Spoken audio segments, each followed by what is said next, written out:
வழி செய்த பொருள் சொல்லது சொல்லிடில் தூராதி தூரமே தூரத்தி சோதி தொடர்ந்தொரு சக்தியாய் ஆர்வத்து நாதம் அணைந்தொரு விந்துவாய் பாரச்சதா சிவம் பார்முதல் ஐந்துக்கும் சார்வத்து சக்தி ஓர் சாத்துமானாமே மானின் கண்வானாகி வாயு வளர்ந்திடும் காணி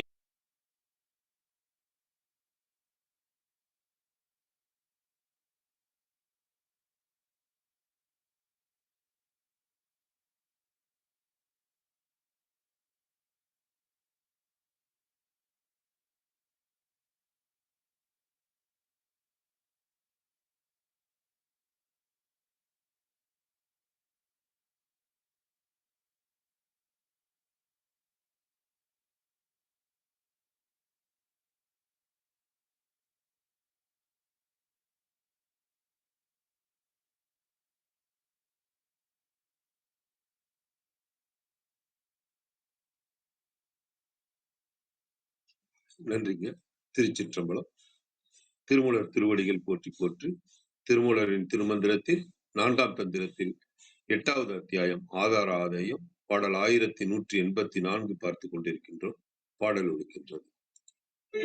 இருந்தருள் செய்கின்ற போகமா சக்தி இருந்தருள் செய்கின்ற இன்பம் அறியா இருந்த புதல்வி மூவண்ணத்து இருந்த விளக்கில் பிரிதிருந்தாளே. புரிந்தருள் செய்கின்ற போகமா சக்தி இருந்தருள் செய்கின்ற இன்பம் அறியார் பொருந்தி இருந்த புதல்வி பூ வண்ணத்து இருந்த இலக்கில் இனிதிருந்தாளே. இதன் விளக்கமாக சரவணனையா தளத்திலிருந்து, பேரின்பத்தை கொடுத்து அருளுகின்ற பெரும் கருணை வள்ளலாக இருக்கின்ற இறைவியானவள் சாதகருடன் எவ்வாறு சேர்ந்திருக்கின்றாள் என்பதை இந்த பாடலில் அறிந்து கொள்ளலாம். சாதகருக்கு அருள் புரிந்து பேரின்பத்தை கொடுக்கின்ற மாபெரும் சக்தியாகிய இறைவி சாதகருக்குள் வீற்றிருந்து தமது அருளினால் புரிகின்ற பேரின்பத்தை பற்றி அறிந்து கொள்ளாமல் சில சாதகர்கள் இருக்கின்றனர். பேரின்பத்தை அறிந்து கொண்ட சாதகர்களுக்குள் அண்டத்தில் இருக்கும் பராசக்தியின் ஒரு துளியாக வீற்றிருக்கும் இறைவியானவள் பூவும் நிறமும் போல சாதகரும் தாமும் ஒன்றாக கலந்து வீற்றிருக்கின்றார். இப்படி இரவையோடு தாமும் கலந்து வீற்றிருக்கின்ற நிலையை மட்டுமே குறிக்கோளாக கொண்டு வீற்றிருக்கின்ற சாதகர்களோடு அவளும் இன்பமாக வீற்றிருக்கின்றார். இது சரவணன் ஐயா தளத்துல கொடுத்திருக்கிற விளக்கம். ஐயா அர்த்தனார் ஐயா, வாருங்க ஐயா, நீங்கள் இந்த பாடலுக்கான விளக்கம் சொல்லுங்க.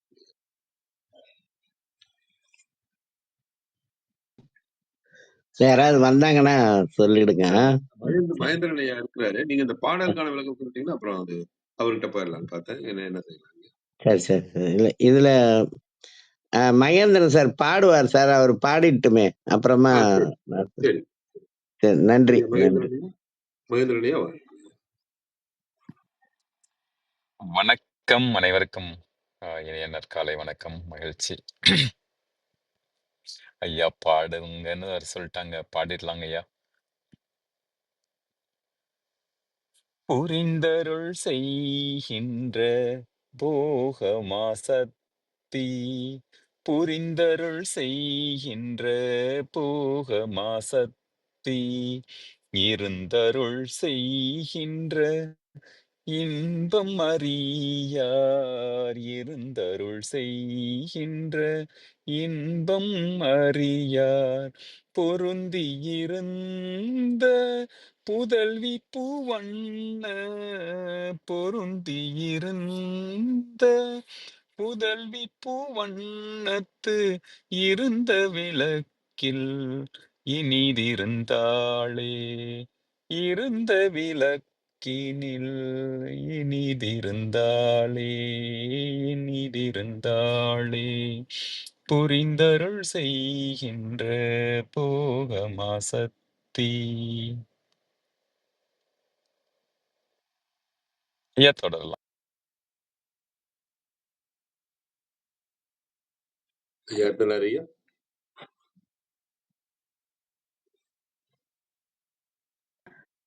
சார் வணக்கம் வணக்கம். இதுல ரொம்ப அருமையா நம்ம வந்து சிந்திக்க வேண்டிய செய்தி என்ன அப்படின்னு சொன்னா, முதல் வரியிலையும் அருள் செய்கின்ற அப்படின்னு வந்திருக்கு. 2வது வரியிலையும் அருள் செய்கின்ற அப்படின்னு வந்திருக்கு. இந்த முதல் வரியில இருக்கிறது அருள். 2வது வரியில இருக்கிற அருள் தான் பேரருள் அப்படிங்கிறது. அந்த பேரருள் அப்படிங்கிறத என்ன சொல்லுவாங்கன்னா, அருள் ஆற்றல் அப்படின்னு சொல்லுவோம். இந்த அருள் ஆற்றல் அப்படிங்கிறது நம்ம கிட்ட இருந்தால்தான் அந்த போகம் அப்படிங்கிற பேரின்பத்தை அடைய முடியும். அந்த பேரின்பத்தை அடைவதற்கும் அதுக்கப்புறம் அனுபவிப்பதற்கும், அடைவது என்பது வேறு, அடைந்த பிறகு அனுபவிப்பது என்பது வேறு. இது எங்கன்னா நமக்கு திருக்குறள்ல தாங்க தெரியும். வகுத்தான் வகுத்தவை அல்லால் கோடி தொகுத்தார்க்கும் துய்த்தல் அரிது அப்படின்னு திருவள்ளுவர் சொல்லியிருப்பாரு. ரத்னா சாட்ட நானும் அவரும் பேசிட்டு இருக்கும்போது, எங்கெல்லாம் அந்த அரிது அப்படிங்கிறது எங்கெல்லாம் வருது அப்படின்னு நம்ம ஒரு நாளைக்கு எடுக்கணும் அப்படின்னு சொல்லிட்டு இருப்பான். அது மாதிரி முதல்ல அருளை பெறுவது, 2வது அந்த அருள் ஓங்கச் செய்வது, அதுக்கப்புறம் அனுபவிப்பது அப்படிங்கிறது. அந்த போகமா சக்தி, அந்த போகமா சக்தி தான் என்ன பண்றாங்கன்னா, முதல்ல அருளை புரிகிறார்கள். அந்த அருளை புரிகின்ற போது அந்த அருளை நாம் நிலையாக பெறுவதற்கான ஆற்றலை நாம் தவத்தின் மூலமாக வளர்த்து கொள்ள வேண்டும். அதனால்தான் 2வது வரியில இருந்து அப்படின்னு இருந்து அப்படின்னா அந்த இடத்துல நிலையாக, அந்த ஸ்டெபிலிட்டி அப்படின்னு நம்ம சொல்லுவோம் ஆங்கிலத்துல.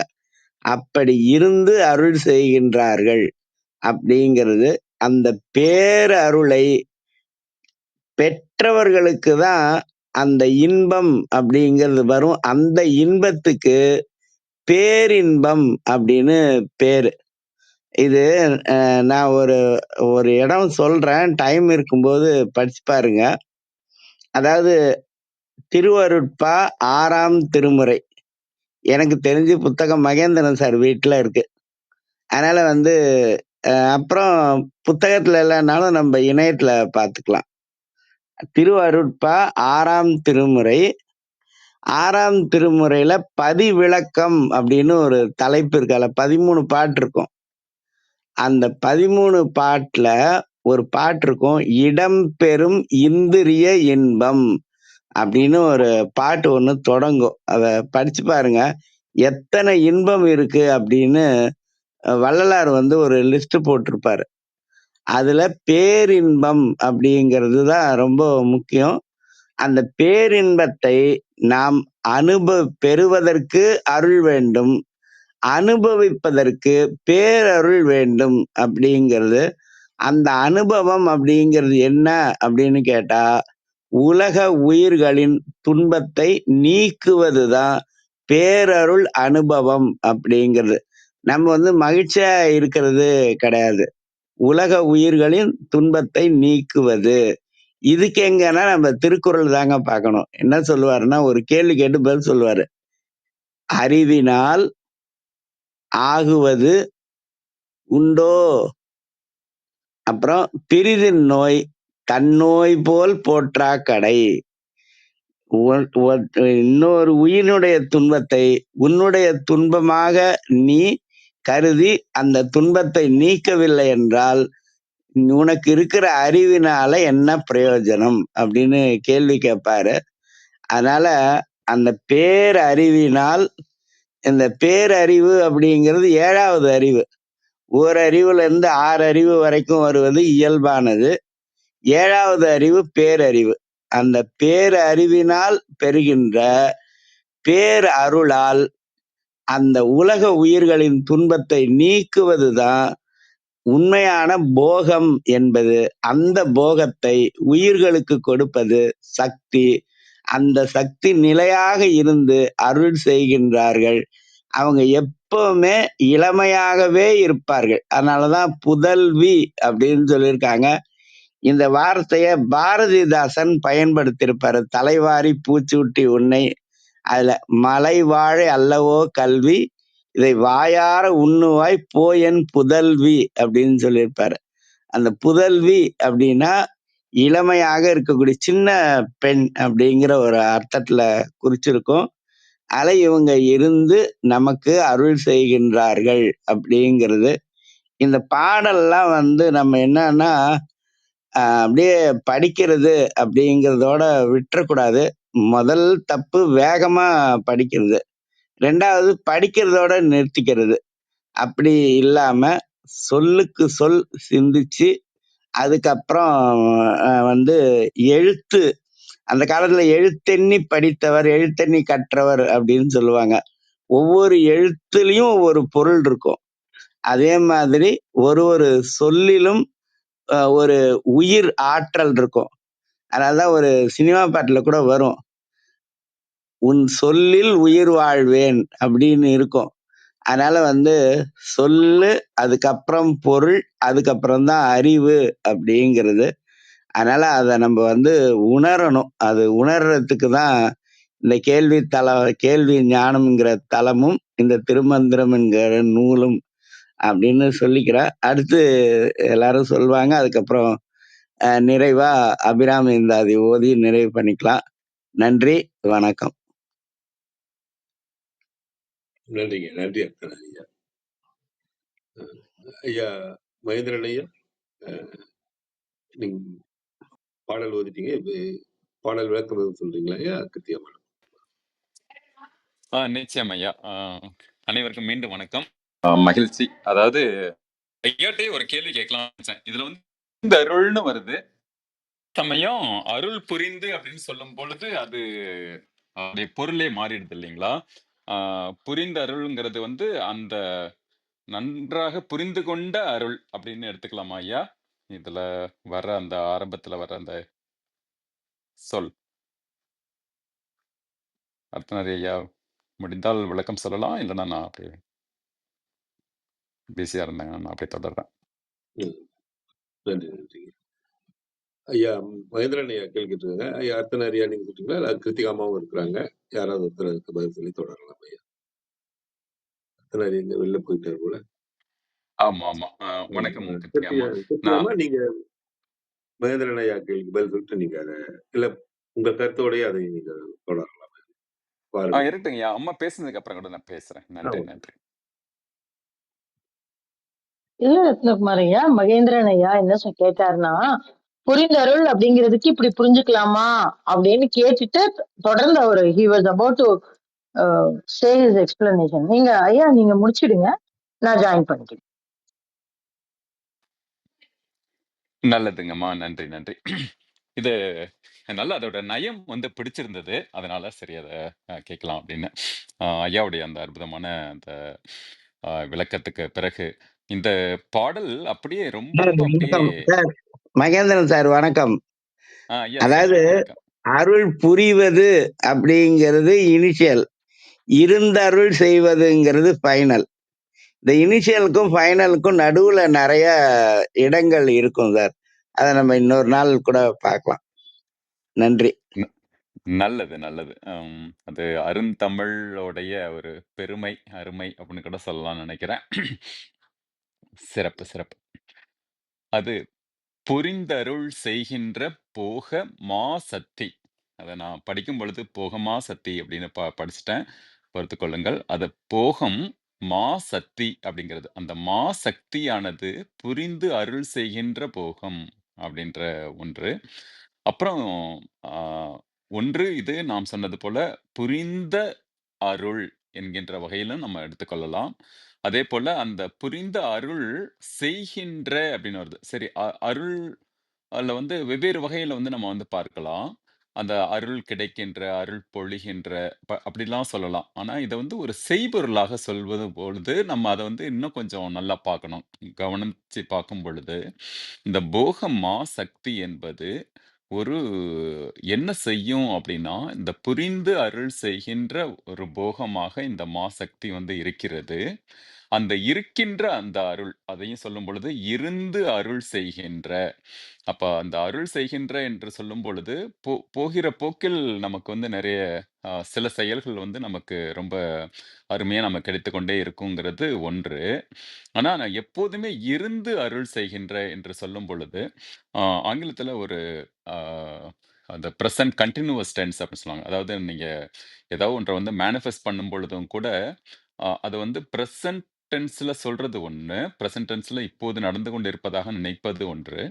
அத அதுல தமிழ்லயும் கூட சொல்லுவாங்க. "அதை கொண்டு" அப்படின்ற வரும். அதாவது அதை அ புரிந்து கொண்டு இருக்கிறது அப்படிங்கிறது மாதிரி, அதை செய்து கொண்டு இருக்கிறேன். அப்ப வந்து அந்த இஸ் டூயிங், ஆம் டூயிங் அப்படின்ற ஒரு நிலை வரும் இல்லைங்களா? ஸோ அது மாரி இதுல வந்து அந்த இருந்து கொண்டு அந்த அருள் செய்கின்ற அந்த இன்பத்தை அறியாதவர்கள் அப்படின்னு. அப்ப புரிந்தருள் செய்கின்ற போக சக்தி, அது இருந்து அருள் செய்கின்ற இன்பத்தை அறியாதவர்கள் அப்படின்னு சொல்லிட்டு என்ன சொல்றாங்கன்னா, பொருந்தி இருந்த புதல்வி அப்படின்றத. அந்த பொருந்தி இருத்தல் அப்படின்றதுனாவே நம்ம வந்து நல்லா பார்க்கலாம். வேதாத்ரி மகரிஷி கூட அத அருமையா ஒன்று வந்து சொல்லுவாங்க. என்னன்னா, ah order of function in everything at every time அப்படின்னு. நம்மளோட இதுல கூட ஒன்று எனி டைம் பிஹேவியர் அப்படின்ற ஒன்று. அதாவது நம்ம எந்த நேரத்திலும் நம்ம வந்து ஒருவர் எப்படி இருக்கிறார் அப்படின்னு ஏதாவது ஒன்றிலிருந்து எடுத்து கூட அவர்கள் வந்து எப்போதுமே எப்படி இருப்பார்கள் என்று சொல்லிவிடலாம் அப்படின்னு சொல்லுவாங்க. Something will tell about everything அப்படின்ற ஒரு இதுல வந்து ஆங்கிலத்துல சொல்லுவாங்க. அது வந்து நம்மளுடைய தன்மை என்பது எப்படியெல்லாம் இருக்கும் அப்படின்னா, அது நம்மளோடு பொருந்தி எப்போதுமே இருக்கும் பொழுது, நீங்கள் எந்த சூழலாக இருந்தாலும் அங்கு அந்த உயர் நன்னிலை உணர்வுகளோடு தான் அவர்கள் வந்து இருப்பார்கள். அதான் வந்து அந்த பொருந்தி இருத்தல். அதுல கூட நெறைய ஆ ஒரு ஒரு இதுல வந்து பொருத்தம் பார்ப்பது என்கின்ற வகையில நம்ம அந்த சொல்ல பார்த்திருப்போம். இன்னொரு வகையில வந்து நீங்க ஆ ஒரு அமெரிக்காவுல இருக்கிற அந்த பிளக் பாயிண்ட்ட எடுத்துட்டு நம்ம வந்து துபாயிலயோ, இல்ல இந்தியாலயோ நம்ம பயன்படுத்த முடியாது.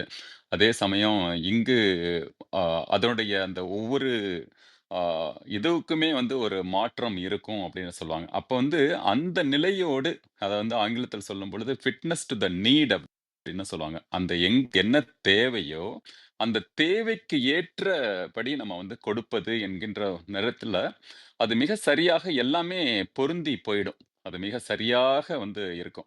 இந்த புதல்வி, அந்த சக்தி நிலை என்பது, அது வந்து பொருந்தி இருந்த புதல்வி என்கின்ற ஒன்று சொல்றாங்க.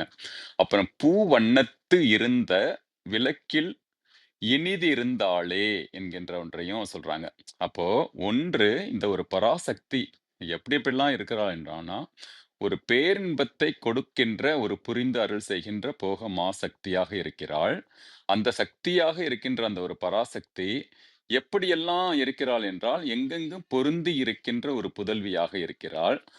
இன்னொன்று ஒரு பூ வண்ணத்து இருந்த அப்படின்னு. அந்த பூவும் அந்த பூவுல பார்த்தோம் அப்படின்னா, அந்த பூவுக்கும் அதோடைய அ நம்ம பார்க்கின்ற பார்வை, அதுக்கு கொடுக்கின்ற அந்த ஒரு ஒளி, அதனுடைய தன்மையும், அதோட நிறத்தையும் பிரிச்சே பார்க்க முடியாதுங்கிற அளவுக்கு வந்து ஒன்றோடு ஒன்று கலந்தாதாக இருக்கும் என்று சொல்வார்கள்.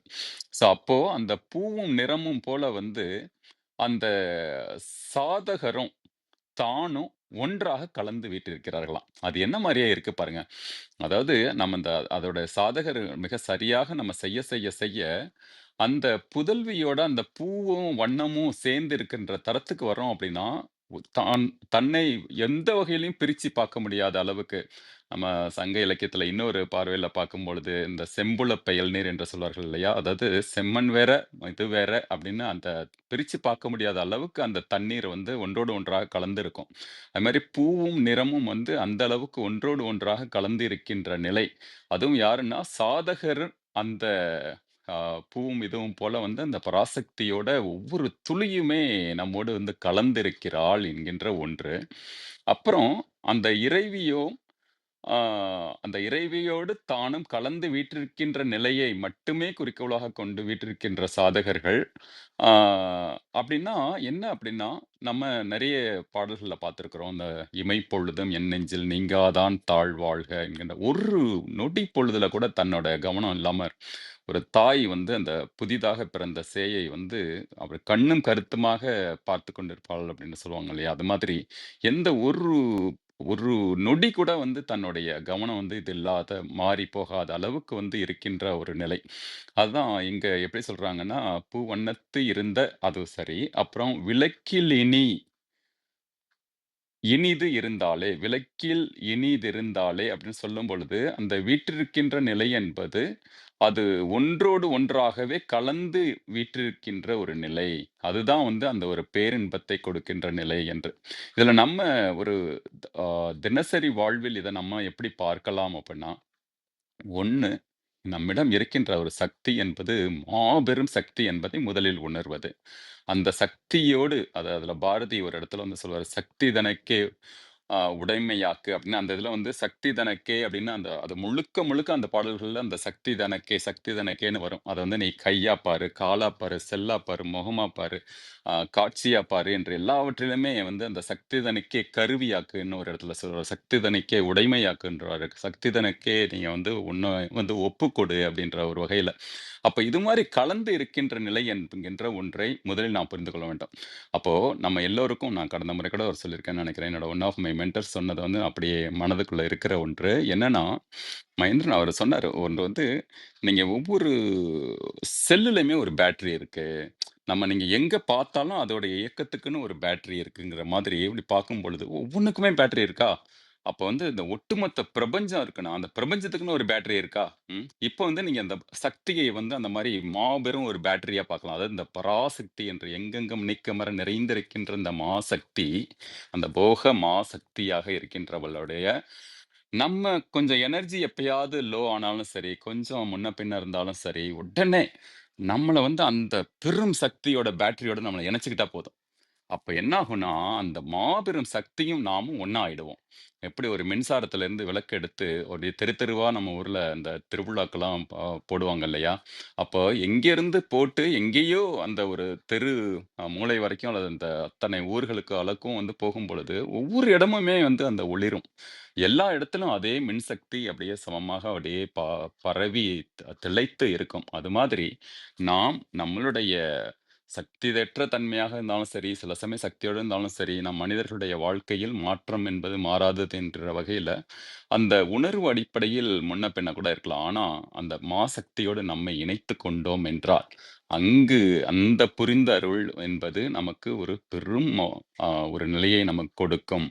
அந்த இன்பத்தை அறியாதவர்களாக நாம் நிச்சயமாக இருக்கக்கூடாது. அதோடு பொருந்தி இருந்த புதல்வியோடு நாம் பொருந்தி இருக்க வேண்டும். எந்த ஒரு நொடி பொழுதும் அந்த எண்ணம் த்தை வந்து இல்லாமல்.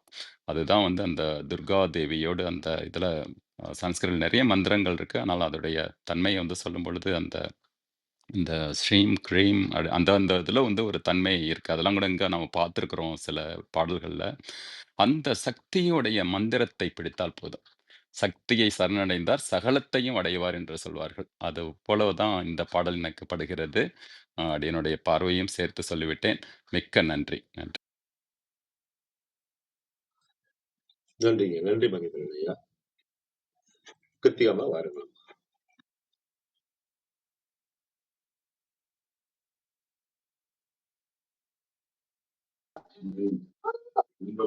வணக்கம். அனைவருக்கும் இனிய காலை வணக்கம்.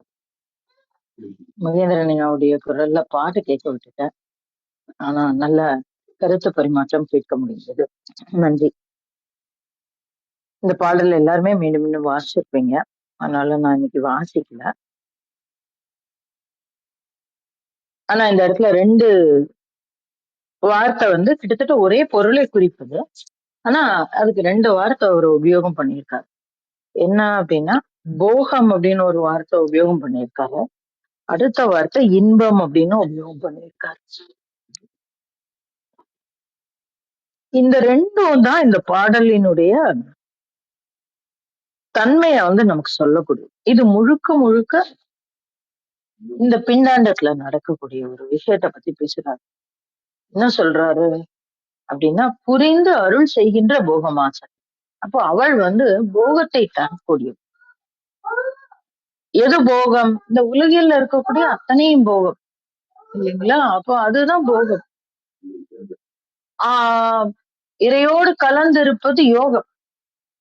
அப்ப இந்த போகமா சக்தி அவள் வந்து மாயா சக்தியாக இருக்கா. அவ வந்து மாயா சக்தியா இருக்கா. ஆனா அவள் மாயை அல்ல. ஏன்னா அதனாலதான் சொல்றாரு புரிந்து அருள் செய்கின்ற போகமா சக்தி. அவளுக்கு தெரியும் நம்ம மாயையை மனிதர்களுக்குள் கொடுக்கிறோம் அப்படின்ற கான்சியஸோட அவ பண்றா. அததான் போன பாடல்ல கூட முடிச்சார்.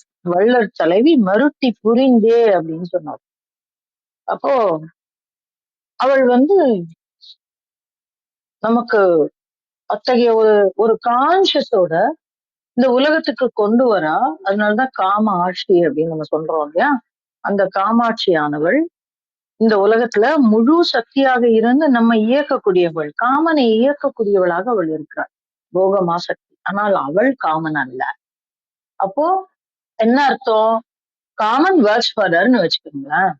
அப்போ அவனை வேலையில வச்சுக்கிறதும் வேலையில இருந்து எடுக்கிறதும் அவளுக்கு ரொம்ப எளிதான ஒரு வேலை இல்லைங்களா? நீ போதும் போதும் இங்க இந்த வேலை வேணாம், நீ இங்க விட்டுரு, அந்த இடத்துக்கு போ அப்படின்னு அவளால சொல்ல முடியும். அதனாலதான் அந்த இடத்துல வருது புரிந்து அருள் செய்கின்ற போகமாசக்தி. அவள் அருள் செய்கிறாள். எங்க நம் இந்த உலகத்துக்கு இந்த உயிர் வந்தாதான் அவளோட கர்மா கரையும். இல்லைன்னா கர்மா கரையாது. அப்ப என்ன பண்ணணும்? மாயையை புகுத்தி இந்த இடத்துக்கு கொண்டு வா. இந்த இந்த ஜென்மாவோட இந்த கர்மா கரையுமா அப்படின்னா அது அந்த ஆன்மாவினுடைய விருப்பத்தை பொறுத்தது. அந்த ஆன்மா இந்த இடத்துல வந்து சேரணும்னு இருந்தது அப்படின்னா அப்பவும் அவளை சொல்லிக்கலாம். எனக்கு தெரியாது, எனக்கு 10 ஜென்மம் என்ன இருக்கா, 15 ஜென்மம் என்ன இருக்கா எனக்கு தெரியாது.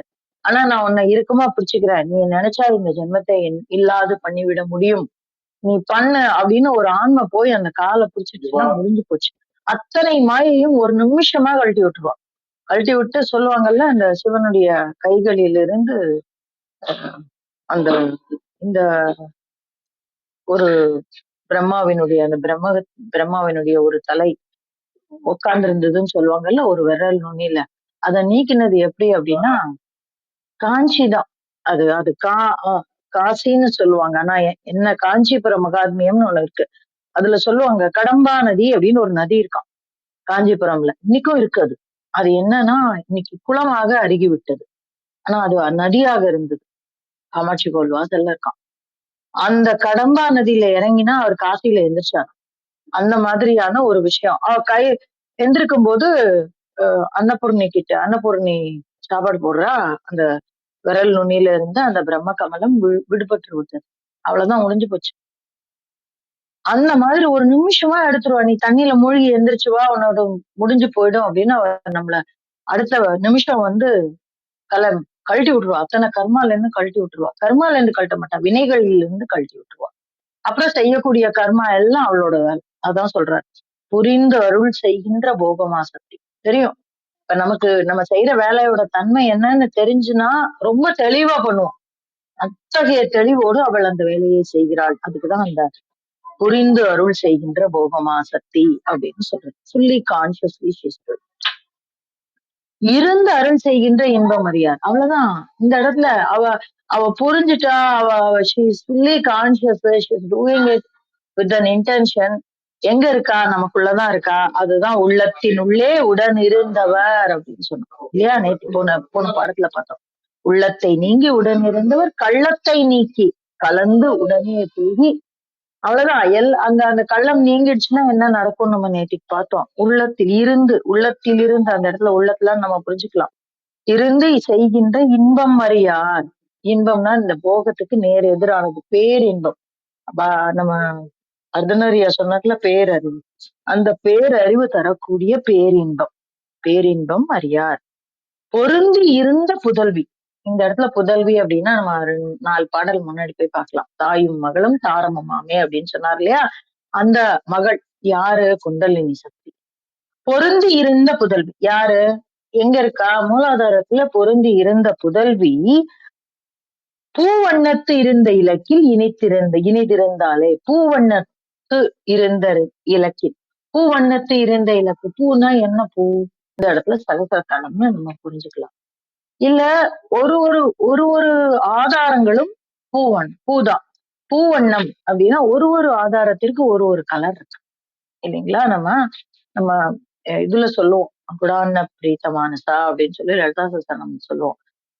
ஹரித்ரா நெய்க ரசிகா அப்படின்னு சொல்லுவோம். அதுக்கப்புறம் சர்வ எல்லா நீங்க அன்னமும் அவளுக்கு பிடிக்கும் அப்படின்னு இது பண்ற மாதிரி. ஏன்னா ஒரு ஒரு ஆதாரத்திற்கும் ஒரு ஒரு அன்னம் இருக்கு. எதற்காக அந்த நைவேத்தியத்தை வைக்கிறோம் அப்படிங்கறதுதான், அந்த எந்த ஆதாரத்தை நோக்கி நாம் தியானிக்கிறோமோ அந்தந்த ஆதாரத்துக்கு அந்தந்த நைவேத்தியம் வைப்போம் நம்ம. இதெல்லாம் என்ன அப்படின்னா கலர் என்ன கலர்? பீத்தாம்பரா அப்படின்னு சொல்லுவாங்க. அப்ப இதெல்லாமே அவளுடைய பீத்தவர்ணம் நிறைந்தவள், சிந்தூராருண விக்கிரகா அப்படின்னு சொல்லுவாங்க இல்லைங்களா? அதுக்கப்புறம் இன்னொரு இடத்துல நிர்பயா நிராமயா அப்படின்லாம் சொன்னோம், நிறமற்றவள்னு அவளு சொன்னோம். அப்போ எல்லாமே ஒரு ஒரு கலர், எல்லாமே ஒரு எல்லாமே ஒரு ஒரு வர்ணம். அந்தந்த வர்ணத்தில் அவள் முகிழ்ந்திருக்கிறாள். ஒரு நிமிடம்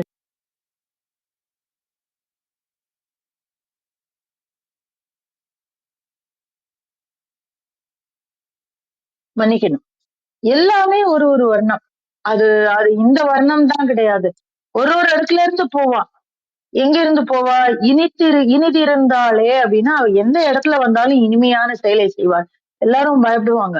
மூலாதாரத்துல இருந்து சுவாதிஷ்டானத்துக்கு வந்துட்டா, சுவாதிஷ்டானத்துல இருந்து மணிப்பூரகம் தாண்டறது பெரிய விஷயம்.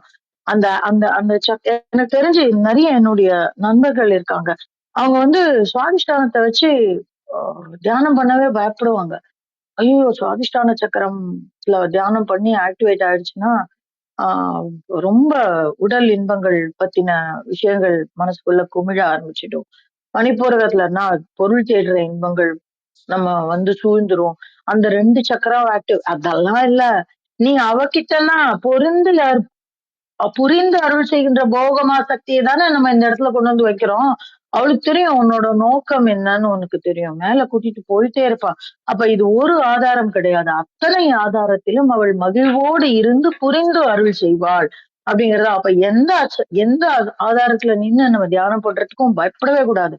என்ன ஒன்னே ஒண்ணு செய்யணும்னா, அவளுடைய காலடியை பற்றி கொள்ள வேண்டும். இருந்து அருள் செய்கின்ற இன்பத்தை நாம் பற்றி கொள்ள வேண்டும். என்ன, யார் அது? அந்த போகமா சக்தி. அவளை மாத்திரம் நம்ம பிடிச்சிட்டா போதும். நீ எந்த ஆதாரத்துக்கு வேணா போய் நிக்கலாம், மேல இருந்து கீழே போலாம். இந்த அடுத்தாப்புல வருவோம் நவாகரி, ஒரு ஒரு ஆதாரத்தையும் நம்ம தொட்டு தொட்டு வேலை பார்ப்போம். மூலாதாரத்தை தொடுவோம், அடுத்தாப்புல சுவாதிஷ்டானம், அதற்கப்புறம் மணிப்பூரகம், மனாகதம், விசுத்தி, ஆக்ஞா, சகசிரத்தலம், மீண்டும் சகசிரத்தலத்துக்கு விசுத்திக்கு இடையில சாரி ஆக்ஞாக்கும் சகசிரத்தலத்துக்கும் இடையில இன்னும் 2 பாயிண்ட், அப்புறம் மேல ஒரு பாயிண்ட் முடிச்சுட்டு திருப்பி என்ன பண்ணுவோம்? மூலாதாரத்துக்கு நிற்போம். திருப்பி சுவாதிஷ்டானத்துல இருந்து ஆரம்பிச்சு திருப்பி மூலாதாரத்துக்கு வருவோம். திருப்பி மணிப்பூரகத்துல இருந்து ஆரம்பிச்சு சுவாதிஷ்டானத்துக்கு முடிப்போம். இப்படி சுத்தணும். அத்தனை ஆதாரங்களும் கிளியர் ஆகணும். அத்தனை ஆதாரங்களும் கிளியர் ஆகும். எப்போ? எதனால? இதனாலதான் புரிந்து அருள் செய்கின்ற போகமா சக்தியை அந்த இடத்துக்குள்ள வைக்கிறோம். அதான் ஆனந்தம். அப்போ அந்த இன்பம் போகமா, அப்படி அது கூட ஒரு சமயத்துல நமக்கு ஒரு போதையை தரக்கூடிய விஷயமா மாறும். அதனால இந்த இடத்துல ஃபுல்லி கான்சியஸ் ஃபோர்ஸ் இஸ், அததான் நம்ம இந்த இடத்துல ரொம்ப அழகா புரிஞ்சுக்கணும். அப்ப அந்த அப்படி இருக்கும்போது நமக்குள்ளும் அந்த தெளிவு வந்துவிடும். என்ன வேணா நடக்கட்டும், எது வேணா இருக்கட்டும், நீ இருக்க, ஐம் ஆன் யுவர் ஃபீட் அப்படிங்கிற ஒரு மனசு கொடுத்துட்டோம்னா அனைத்தும் இருந்து அருள் செய்கின்ற இன்பம் அறியார். தெரியாது, நம்ம என்னமோ எல்லாத்தையும் நம்ம பண்ற மாதிரி நினைச்சு கவலைப்பட்டுட்டு இருக்கோம். இல்ல, நீ அதெல்லாம் கவலையப்படாத. இருந்து அருள் செய்கின்ற இன்பத்தை தரக்கூடிய போகமா சக்தி உனக்குள்ளே இருக்கிறாள். அவள் பொருந்தி இருந்த புதல்வி பூவண்ணத்து இலக்கில் இருக்கிறாள். எனக்கு மாத்திரம்தான் பண்ணுவாளா? சகசரத்துல இருக்கிறவங்களுக்கு மாத்திரம்தான் பண்ணுவாளா? ஆக்ஞால இருக்கிறவங்களுக்கு தான் பண்ணுவாளா? அதெல்லாம் இல்ல, ஒரு ஒரு ஆதாரத்தில் இருப்பவர்களுக்கும் அவள் இன்பத்தை அணிவிப்பாள். நீ எதுவுமே தெரியாம மூலாதாரத்துல விழிப்பு உணர்வு கூட இல்லாம இருக்கியா? பரவாயில்ல, உன் மூலாதாரம் அசையணும்லாம் அவசியமே கிடையாது. நீ அவளை இறுக்கி பிடிச்சுக்கோ, அவளுக்கு தெரியும் எப்படி அசைச்சு எங்க மேல கூட்டிட்டு போகணும்னு அப்படின்னு ஒரு பெரிய அஷூரன்ஸ, ஒரு பக்தியை, கர்மத்தை, யோகத்தை ஞானத்தை சொல்லக்கூடிய ஒரு மந்திரம் இது. இதை உங்களோடு பகிர கிடைத்த இந்த காலை வேலைக்கு நன்றி சொல்லி என்னுடைய பகிர்தல் நன்றி. அருமை அருமை கிருத்திகா. அருமையானது. விந்தியம்மா வாழ்க்கை.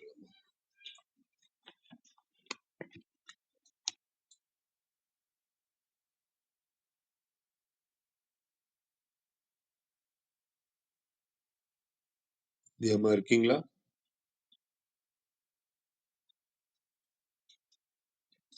விந்தியம்மா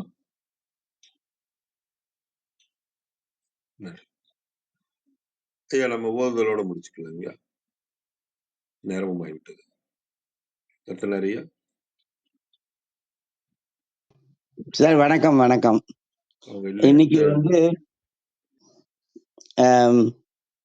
அபிராமி அந்தாதியோட 27வது பாடல். அது ரொம்ப எல்லா பாட்டுமே ரொம்ப நல்ல பாடல். இது ஒரு சிறப்பான பாடல். உடைத்தனை வஞ்ச பிறவியை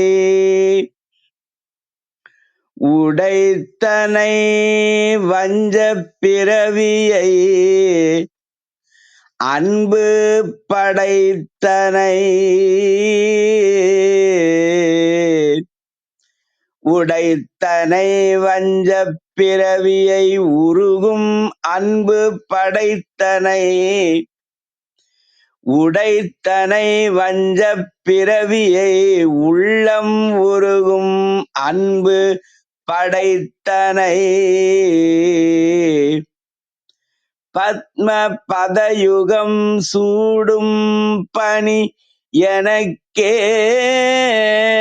அடைத்தனை உடைத்தனை வஞ்ச பிறவியை உள்ளம் உருகும் அன்பு படைத்தனை பத்ம பதயுகம் சூடும் பணி எனக்கே அடைத்தனை நெஞ்சத்து அழுக்கையெல்லாம்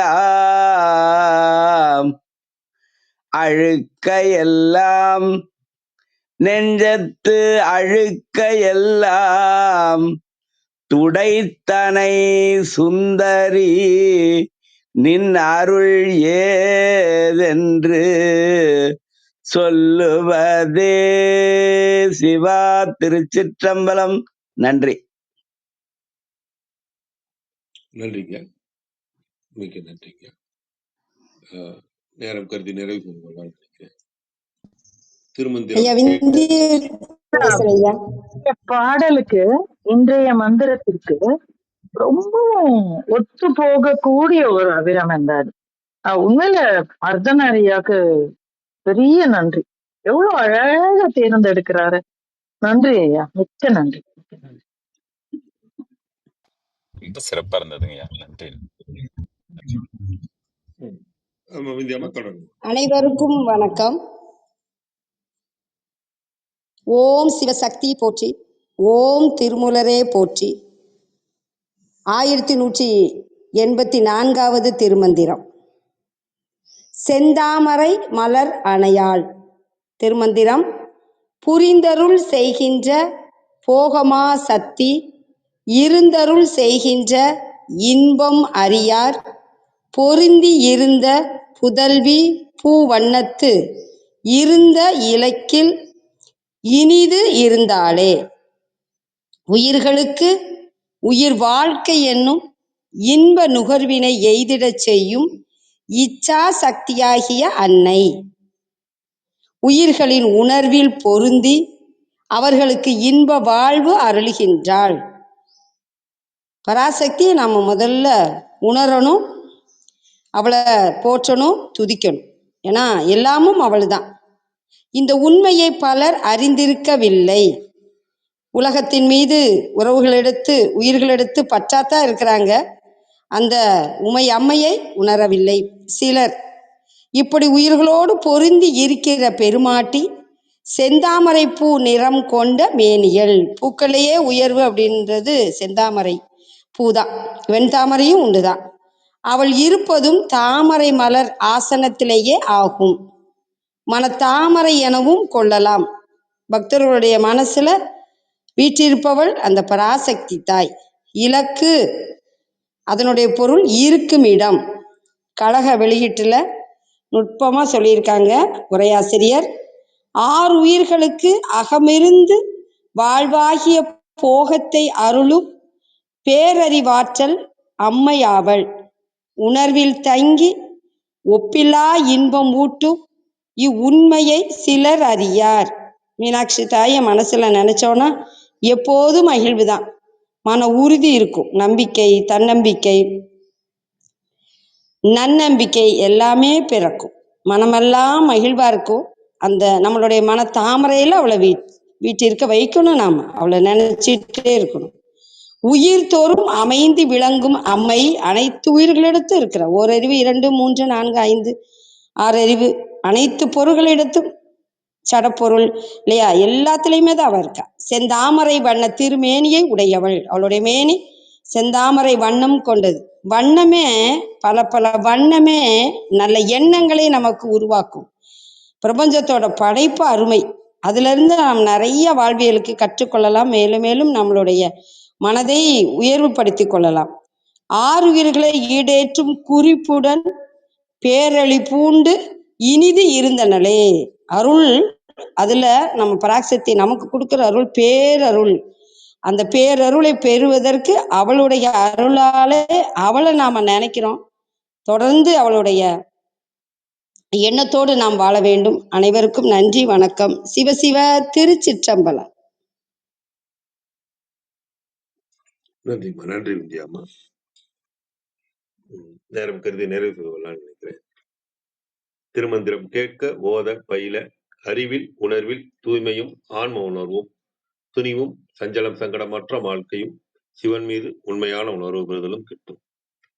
யாம் பெற்ற இன்பம் பெருகை வையகம் என்ற திருமூலரின் கூற்றுக்கிணங்க வந்திருந்து கருத்துக்களை பகிர்ந்து கொண்ட சான்றோர்களுக்கும் மெய்யன்பர்களுக்கும் மிக்க நன்றி. தளம் நிறைவடைகிறது. மீண்டும் நாளை காலை 6:30 மணிக்கு கேள்வி ஞானம் ஆன்ம சுவாசம் நிகழ்வில் சந்திப்போம். 5, 4, 3, 2, 1.